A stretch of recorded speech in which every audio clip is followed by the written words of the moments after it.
অবিনাশ চলে যাওয়ার পর সুস্মিতার জীবনে বিশেষ কোনো পার্থক্য এলো না, শুধু কদিনের অভ্যাসজনিত শোক ছাড়া। ফ্যামিলি পেনশন, ব্যাংক ইন্টারেস্ট, এছাড়া বালিগঞ্জের এই বিরাট বাড়ি, এখন সবই তার নামে।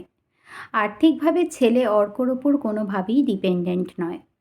সচ্ছলতা থাকলে হয়তো শোকও বেশি দিন স্থায়ী হয় না। আর শোকই বা কিসের? আগেও একা ছিল, এখনও তাই। বরং বলা যায় এখন স্বাধীন হয়েছে। জীবনে কখনো ভাবতেই পারেনি এই স্বাধীন জীবনের কথা। বিয়ের পর যখন প্রথম এসেছিল এ বাড়িতে, প্রতিটা দিন মনে হতো আর পারছে না সহ্য করতে। বাপের বাড়ির আর্থিক অবস্থা ভালো না হওয়া যেন এক অভিশাপ। প্রতিটা কথায় বাবা তুলে খোঁটা। দান সামগ্রী, গয়নার ওজন থেকে শুরু করে জামাই ষষ্ঠী, পুজোর তত্ত্ব, সব কিছু নিয়ে উঠতে বসতে শাশুড়ির শান দেওয়া জিভের ধারালো কথা শুনেছে। আর ভীষণভাবে প্রতিক্রিয়াহীন থাকতে দেখেছে তার স্বামীকে। স্ত্রীর অপমান লোকের সামনে, কাজের লোকের সামনে কিছুই যেন তার গায়ে লাগতো না। কিছু বললে উত্তর দিত, এসব মেয়েলি বিষয়ে আমাকে জড়িও না, অথবা এ নিয়ে কি মায়ের সাথে ঝগড়া করতে যাব নাকি। সারাদিন পরিশ্রম করেও কোনো দিন শাশুড়ির মন পায়নি। মা বলতেন, যে সয় সে রয়। এই রইতে গিয়ে যে কত সইতে হয়েছে, সেই চোখের জলের হিসাব শুধু জানে তার বালিশ।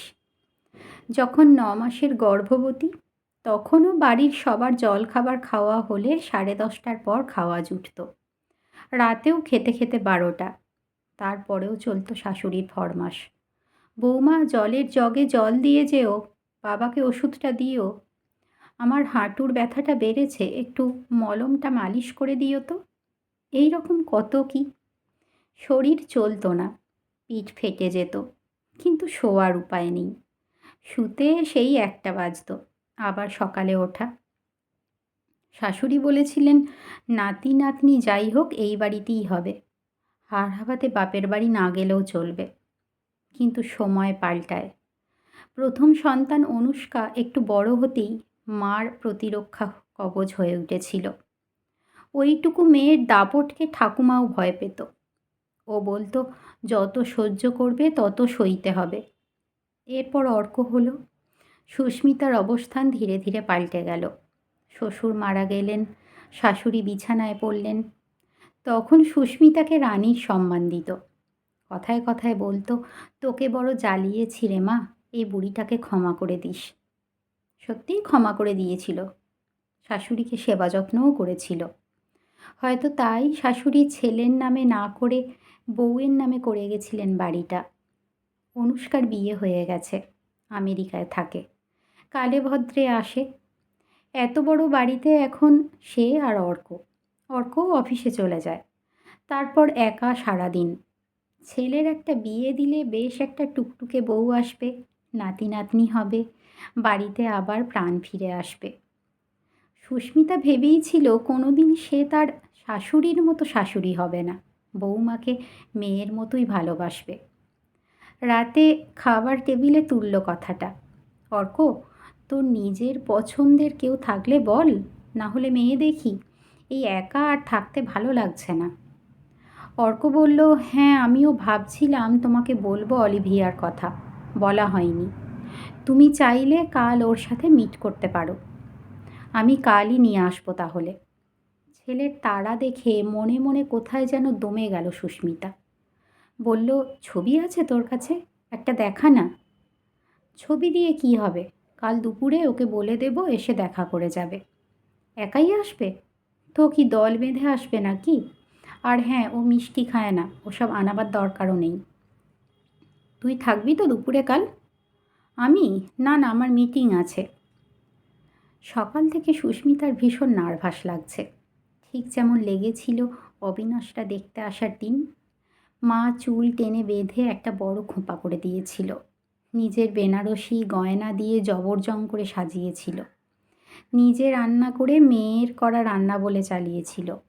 শাশুড়ি চুল খুলে দেখেছিলেন লম্বা কত, মুখ ধুইয়ে দেখেছিলেন গায়ের রং। ধুস, কী সব কথা মনে পড়ছে। আজ তো সুস্মিতার মেয়ে দেখার পালা। দুপুরে আসবে, তাই একটু নিজে রাঁধলেন। প্রথমে একটা রঙিন শাড়ি পরেও খুলে ফেলল। শাশুড়ি হবে কি ভাববে মেয়েটা। একটা সাদা খোলের শাড়ি পরল। আয়নায় দেখে নিল কয়েকবার সব ঠিক আছে কিনা।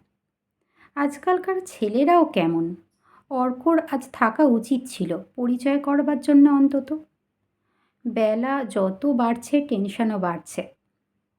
অর্কর অবশ্য পছন্দ ভালো। ডোরবেলটা বাজল। শাড়ির আঁচল গায়ে টানতে টানতে সুস্মিতা গিয়ে দরজা খুলল। Hello aunty.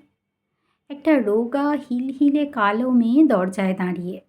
স্টেপ কাট চুল, জিন্স আর টপ পরা। হ্যান্ডশেক করবে বলে সুস্মিতার দিকে হাত বাড়িয়ে দিল।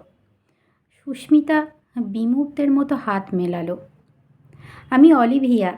অর্ক আজ সকালে বলল তোমার সাথে দেখা করার কথা। সুস্মিতার তখনও ঘোর কাটেনি। অলিভিয়াকে দেখছে। কি দেখে পছন্দ হলো কে জানে। মেয়েটাকে মেয়ে বলেই তো মনে হয় না। অলিভিয়া অনেক কিছু বলে চলেছে। সুস্মিতা কিছু শুনছে, কিছু শুনছে না। তারপর মনে মনে ভাবল, সে তার শাশুড়ির মতো হবে না, আর ছেলের যদি পছন্দ হয় সে বাধা দেবে না।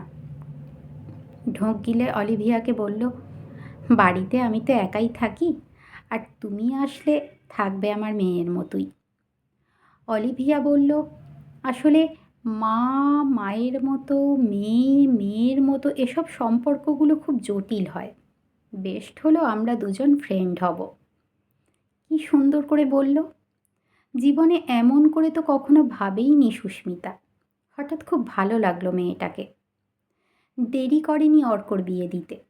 অর্ক রেজিস্ট্রি করে বিয়ে করেছে, আর জয়েন্ট পার্টি দিয়েছে বাড়ি থেকে। সুস্মিতা এখন বেশ ভালো আছে তার অসমবয়সী বান্ধবীর সাথে। দুজনে সিনেমা দেখে, শপিং করে। অর্ক ট্যুরে গেলে ওরাও বেরিয়ে পড়ে মাঝে মাঝে। সেবার পৌষ মেলায় শান্তিনিকেতন থেকে ফেরার পথে অলিভিয়া বলল, মাই ডিয়ার ফ্রেন্ড, ফিরে একবার ডাক্তারের কাছে যেতে হবে। সুস্মিতা ভয় পেয়ে বলল, কেন? নাথিং সিরিয়াস, তবে মনে হয় আমাদের ফ্রেন্ড লিস্টে আরও একজন যোগ দিতে চায়। সুস্মিতা হেসে বাইরের দিকে তাকালো। আজকের রোদের রঙটা কি সুন্দর।